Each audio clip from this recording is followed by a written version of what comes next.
Good morning. Thank you very much for coming back to my channel. And this is episode 2 of my series, which I'm calling Inspirational Invitational. And I'm going to be inviting inspirational people onto my channel to talk about their running journeys. And today I've got Denise Larrad with me, who is all the way in Hinckley in Leicestershire, England. And Denise is here to talk about her running story. So welcome to the channel, Denise. How are you doing? I'm good, thank you. How are you? Yeah, good, thank you. And we met back in 2012 when we were both involved in carrying the Olympic torch.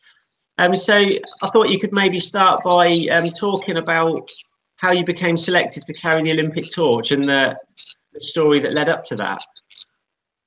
I was nominated to carry the Olympic torch through work.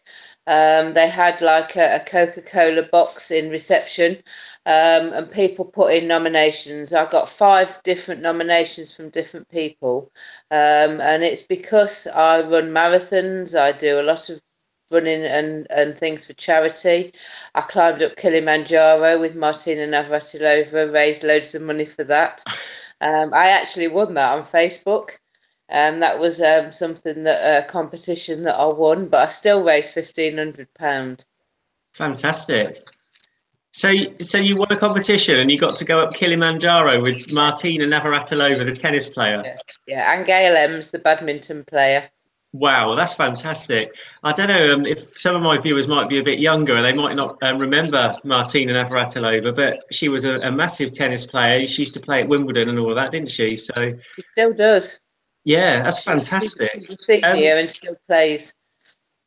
So you ran some marathons, and what marathons did you do? What was your first marathon? I've only ever done London as a marathon, but I've done hundreds of half marathons. I've done Worksop, Birmingham. I've done, too many to mention. Great North Run, Great South Run, all sorts of different halves. The local one, the Hinckley Half Marathon, and all the distances in between, from 5K right up to marathon. Oh, that's fantastic. And so you've been doing your running, but all of this is in between working night shifts, right? Yeah, I work night shifts. I'm a run leader as well. I take other people out running that are now going on the same journey and doing their own half marathons and different distances, and they've started from nothing. Yeah, and I was reading about that on an article about you, because it said that after carrying the Olympic torch, you became motivated to get as many people as you could in the Hinckley area active, That's and right, you've yeah. become a run leader. So how did you go about becoming a run leader? Talk to me about that. I met somebody from my local council called Emma, and I told her what I wanted to do, and she said, would you be interested in doing the training to become a run leader? And I did that at Loughborough, the sport park in Loughborough, and Run Together do courses that you can go on, that you just do like 2 days training or 1 day, so I can't remember how many days it was now. You just do the training, and then you either pass or fail the course, and you're then a run leader. They send you a license to become a run leader. You're insured by them, and it's really good. I've loved every minute of it. My running groups are amazing. Now, have you given your running group a name or anything? We're the Hinckley and Barwell Beginners Running Group. We're on Facebook. Fantastic. So if anybody in the Hinckley area wants to get involved, can they just contact you through Facebook? Yeah, yes, the Hinckley and Barwell Beginners Running Group. Fantastic. So you've set your group up then, you've done your course, you've become qualified. So how did you go about getting people active? How did you find people that wanted to run? Just generally chatting to people. I'm not backwards at coming forwards, and it's quite easy if if you're enthusiastic about what you do, that transfers to them and they feel like they could probably do it if you can. I'm not 20 something. I don't look like a supermodel. I'm 57, and I don't, I've got a normal body shape. I'm not some lycra clad lovely. I do actually look like a normal person, and people respond to that and think if she can do it, maybe I could. And obviously they can. Yeah. And this is what I always say to people that, they say, oh, how do you run these marathons and things? And I say to them, and they often will say, well, I could never do that. And I say, well, yeah, maybe if you stepped out the door right now and try to run a marathon today, yeah, maybe perhaps you can't. But if you trained for 6 months and you prepared your body to do that task, then you could do it. And I agree with you. I think anybody, who's healthy can go out and run a half marathon or a marathon. So you get people come to you that have probably never run before. So what do you do with them to build them up into running and increasing their distance?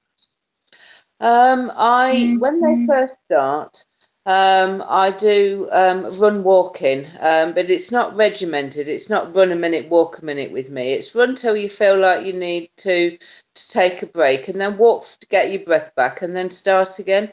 It's amazing how quickly the running overtakes the walking, and before they know it, they can run 3 miles. Once you can run 3 miles without stopping, you can run any distance you set your mind to. You just keep increasing the mileage each week, not by a great deal, just, a little amount. And eventually you'll get to where you need to be. It's not impossible for anybody. Yeah, and I think that's right. Anybody can get to the distance they want, and it's just about hard work over time, isn't it? There are no quick fixes, are there? That's going to suddenly make you run a marathon. You've got to put the work in. So do you do couch to 5K or 5K to 10K or anything like that? We've got a very unregimented way of doing it. We don't do a specific training plan. We just do it to fit the individual, because I think everybody's different, and plans like that take into account that everybody's not as different. And I think people are, and some people will get there a lot quicker than others. So you just need to work with each person. I'm always run at the back in my running groups. I always run with the last person. And you just run until you feel like you need a break, and it's not, there's no pressure that way. Yeah, I think that's exactly it, because most people who are starting out in running, they do have common fears, don't they? They often fear that they're not fit enough, or they're not going to look good enough, or they're going to be last, and people can get quite worried about that, and that can actually stop them, going out the door in the first place, can't it? So have you got any advice to people that might help them overcome those apprehensions and fears? If you run at a sensible pace, so that you're not out of breath, you can talk, you don't go too far. If people come the first time to running group and you nearly kill them, they're never going to come back again. You need to go at a nice steady pace. You need to be able to speak to people. Just work on building up the running distance to 3 miles. Once you can do that, you're sorted. Yeah. Okay. And so you've been leading all these people into their running journeys, and that is absolutely fantastic, Denise. And I know that there are more and more run leaders popping up around the country, and every single one of them is doing fantastic work. You're a shining example of what they can do. How does that then affect your own running? How do you get your own training in on top of being a run leader? My training has taken a bit of a back seat to this, to be honest, because I love my running group so much, and I'm so enthusiastic about sharing that passion with other people, that my own running has taken a little bit of a back seat. I still do go out on my own, but it's not nearly as often as it used to be. Yeah, so I think it does mean, to be a run leader, I think it does mean a little bit of self-sacrifice, but it's a sacrifice that's worth making, would you say? If you go out of an evening with 30 20 to 30 people, and they're all enjoying their running, and you know it's because you've done this group. They wouldn't be out running if it wasn't for this group. I mean, I facilitate all these people running. It's them that come out of the door, them that come out, they take a step, especially when it's cold and wet, you know, it's them that are coming out. But for you to facilitate that is an amazing feeling. I can't even begin to tell you. When you see all these people out running, it's brilliant. Yeah, and I think you know, my local running club, we have run leaders as well, and they all say that, you know, it's absolutely rewarding to be a run leader, and they love taking people out. Sometimes it's out on the road, sometimes it's out on an off-road run, but they absolutely love it, you know, and we've had more and more and more people become leaders as a result. So obviously, more recently, you had some absolutely fantastic news, and I don't know if anybody watching this has recognised you by now, but you were on the BBC Sports Personality of the Year Awards, and you won the Unsung Hero Award. So talk to us about that. That was an absolutely amazing thing. When I was nominated for that, I thought, oh, that would be brilliant if I got to the top 3 in the East Midlands, because they sent a film crew out and it was on the local news, and I thought it might, you know, encourage other people to join the running group. I was really excited. And when I found out I had made the top 3, I thought, oh, this is brilliant. Everybody came down, we got filmed. It was so good. And then one day somebody sort of came out of the woodwork and said, oh, you've won. And Natalie Jackson, the lady that did all the filming, the sports presenter from the East Midlands today, she's actually joined my running group now. She was that enthused about it. And it was such a surprise. But to go to the Sports Personality of the Year Awards was something that you never dreamed of, because you're actually in with all the celebrities in the main auditorium, and you're surrounded by them at the pre-show party, the after-show party.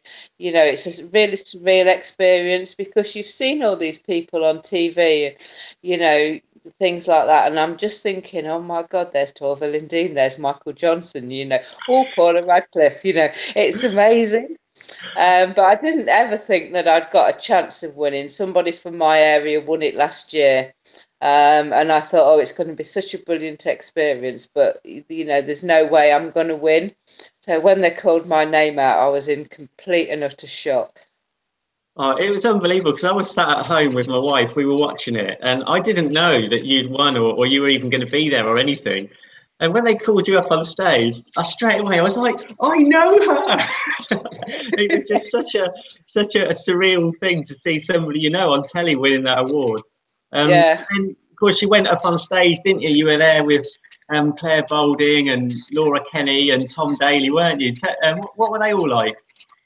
They were all really, really kind to me. As I was walking up towards the stage, because it was quite a long walk from where we were sitting, and I was walking towards thinking, oh my God, what am I going to say when I get there? I'd got nothing at all prepared. I was just thinking, I don't know what I'm going to do. And I got there.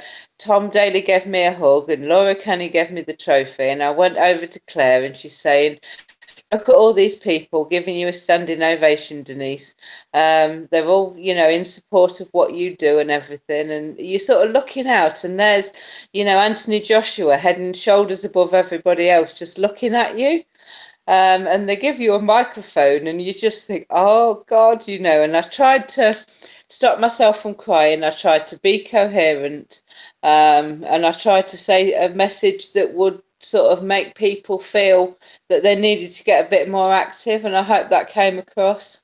Yeah, it did. And I remember what you said. You said, didn't you, that, you know, inactivity kills more people every year in the UK than smoking. Yeah. And I mean, that was very impactful, because everybody thinks of smoking, you know, smoking kills. It says it on the boxes. And to learn that, you know, being inactive and gaining too much weight and it is killing people.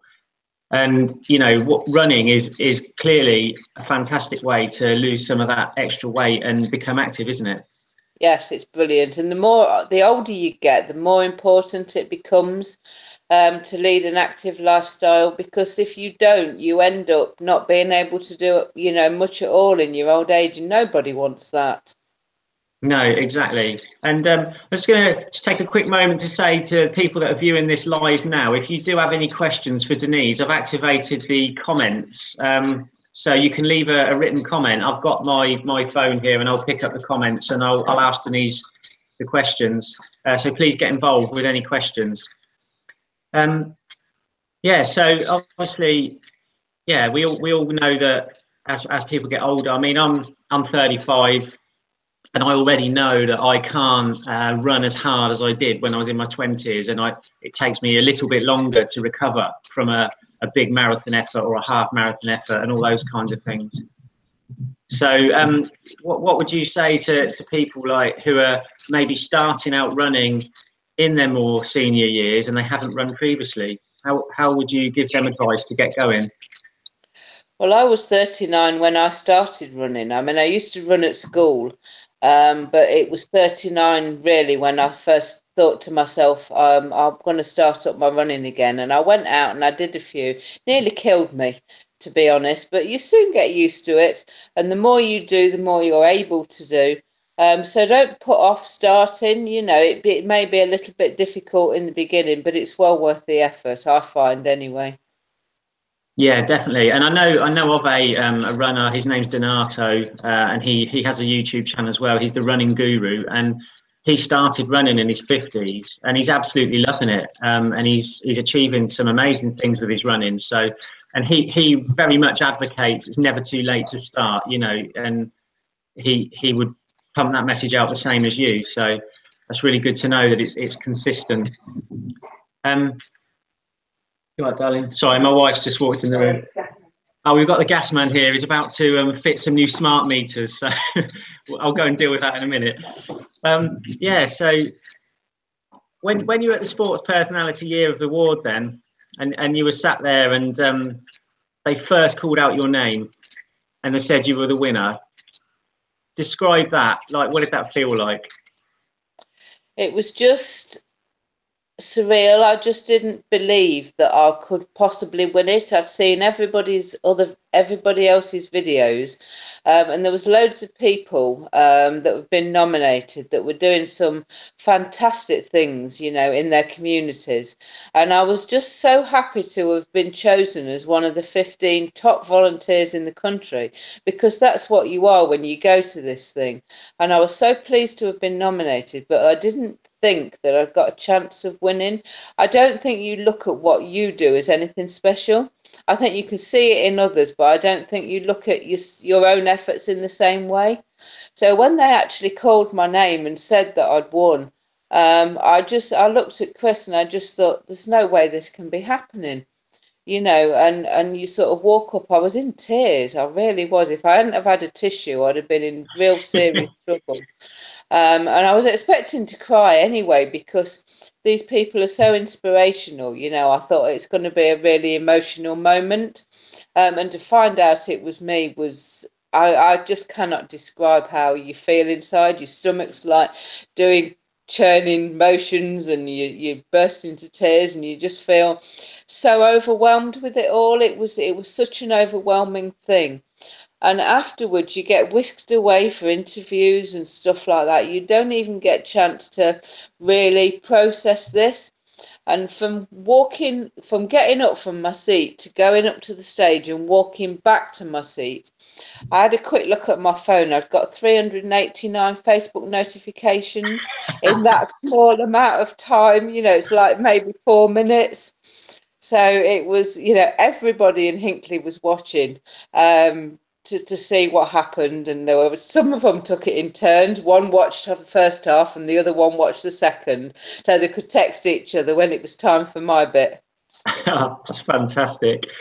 And yeah, I mean, what you said there is you don't often feel that you're inspirational, but you can see it in others.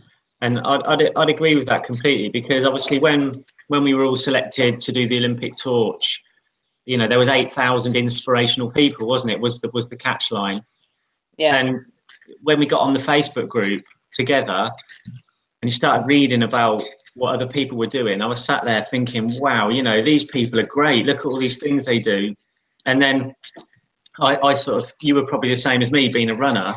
I thought, well, all I do really is run half marathons and raise some money for charity.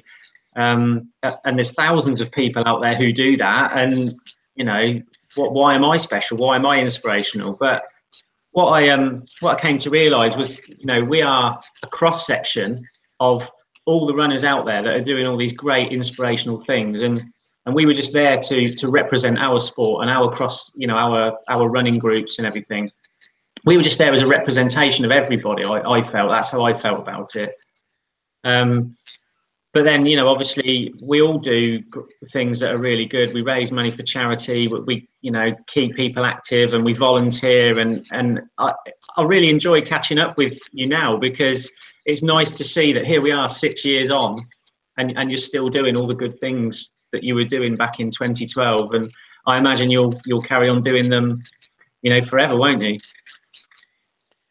Yeah, I intend to. Yeah, it's not just the running for me. I do walking groups, I do orienteering with kids, I do a falls clinic, which is like circuit training for old people. I do all sorts of different things in the community. It's just about getting people active and keeping them fit and healthy generally. You know, that's my aim in life. Excellent. And if people are looking to contact you in Hinckley, it's the Facebook group which you mentioned earlier, but can you just mention that again in case people have tuned in since you mentioned it? It's the Hinckley and Barwell Beginners Running Group. It's on Facebook. Excellent. And also, are you or your group doing anything for charity at the moment? And if you are, how could people donate?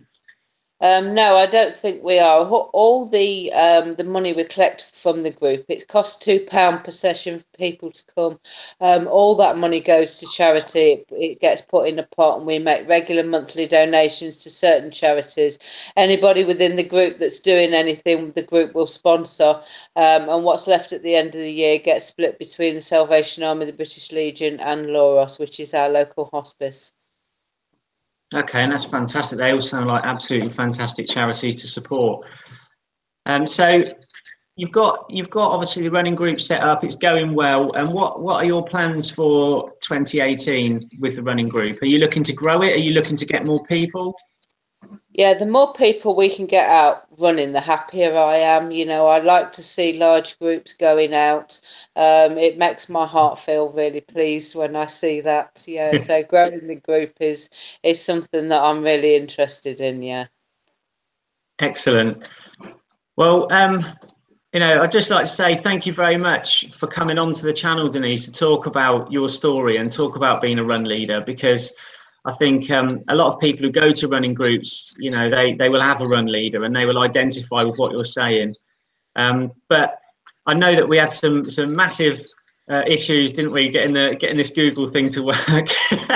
And yesterday, people won't know this, but me and Denise were talking for a good couple of hours online, trying to figure out all the technical glitches, and she's put a lot more effort into getting this story to you than just turning up. So thank you so much for persevering with all of that. It was awful, to be honest. I am such a technophobe. I'm so stupid when it comes to stuff like this.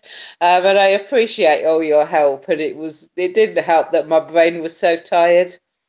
Yeah, because you work night shifts. You'd come off nights, and there you are trying to take, you know, technical instructions from me. But and I said to you, you know, do you want to go to bed and do this another time? And you pressed on, didn't you? You got it done. So thank you so much. But yeah, No that was one problem. question I did mean to ask, actually, because I do work shifts as well, so I can appreciate what it's like for you working nights. How do you manage working a night job, managing your sleep, and feeling energized enough to do your running?